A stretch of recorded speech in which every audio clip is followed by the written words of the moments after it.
Alaska Democratic Senate candidate Mary Petolta turned down support from former Vice President Kamala Harris, trying to distance herself from the failed presidential nominee. Petola's campaign issued a statement saying, quote, Mary isn't seeking endorsements from anyone from the lower 48. Her focus is and always will be Alaska. Let's bring in Joel Rubin, a former Maryland congressional candidate and the former Deputy Assistant Secretary of State under Obama. So thank you so much for being here. Then presidential candidate Kamala Harris loses Alaska to President Trump by 13, 14 points. You have this Democrat candidate.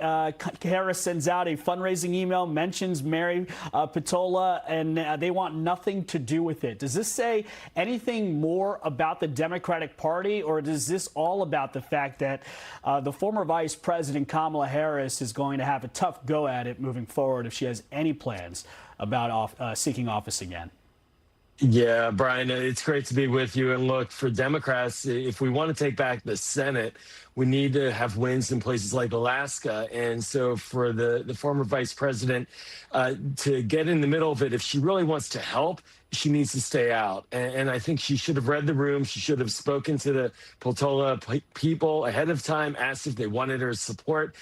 Mary Peltola, it turns out, of course, didn't even endorse her in 2024. And so it wouldn't have been a surprise if she had said no. And I find it very disappointing that the Harris team nonetheless decided to do this just before the election on Tuesday. And not only that, they're also raising in a manner where they get half of the revenue for themselves. So sort of asking for money without permission from the star, the candidate. It really is unseemly, and I really wish she hadn't done it. You know, it seems like it's pretty self-serving. And Alaska State Representative Rebecca Himshoot on Kamala Harris, this is what she said, quote, she's riding Mary Petola's coattails, and she's not even running for anything that anyone knows of yet, and didn't do well here to begin with. So what do you make of that, Joel? Yeah, no, I'm in full agreement, Brian. Look, you know, this is not a good look for the Harris operation to basically ask for money on the backs of that candidate. It's as if I were to write an email and say, endorse Barack Obama, and of course, take half the money for me without getting President Obama's permission. It's unseemly. It's not how we should do things. The best way for her to help is to not help.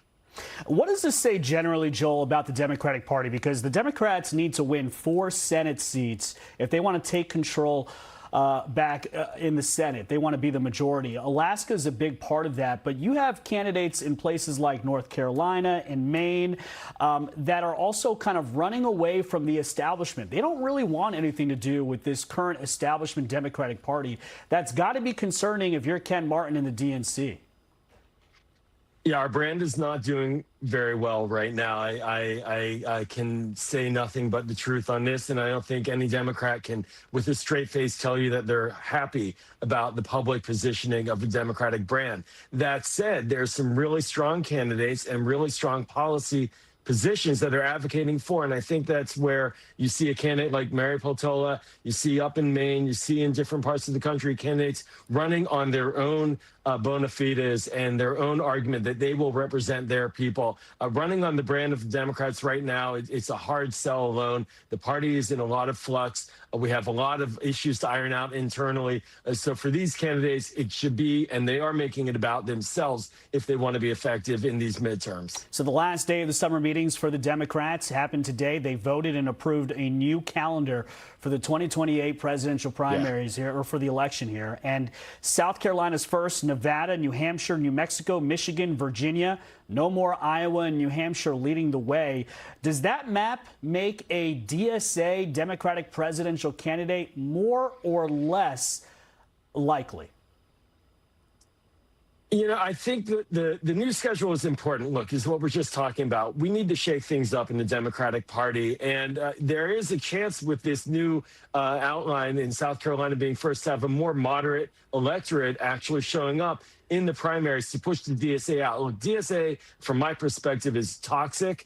They are harming Democrats across the country. They may win in some certainly blue pockets, but their national message, all you have to hear the leadership of the DSA answering questions horrifically in podcasts over the last week to understand how dangerous they would be to take control of the Democratic Party. And so the fight is on the inside right now. This new calendar will, I believe, help to bring more moderate Democrats into the process early, because if we only have the base and the extreme, the DSA candidate is much more likely, and we need to avoid that at all costs. And quickly, Joel, what is your opinion on Hassan Piker, and mainly less of maybe your opinion on Hassan, but your opinion on candidates who are seemingly just not willing to go against Hassan Piker in any of his rhetoric? And I think we may have just lost your shot, Joel. Oh, you're back. Yeah, go ahead. Tell us. I'm back. Sorry about that. Hassan Piker should be out. He should not be alongside any Democratic candidate. He's disqualifying as a public voice. Let him have his podcast. But any official Democratic Party action alongside Hassan Piker, be it a candidate or the party events, they then get tarred with all of his vitriol, his misogyny, and his anti-Semitism. And that's not what we Democrats stand for, and it's not how we're going to appeal to the broad, moderate electorate of this country to win these elections going forward. Okay. Joel Rubin. Joel, thank you so much for being here. Thanks, Brian. Hey everyone, I'm Emily Campagno. Catch me and my co-hosts Harris Faulkner and Kaylee McEnany on Outnumbered every weekday at 12 p.m. Eastern, or set your DVR.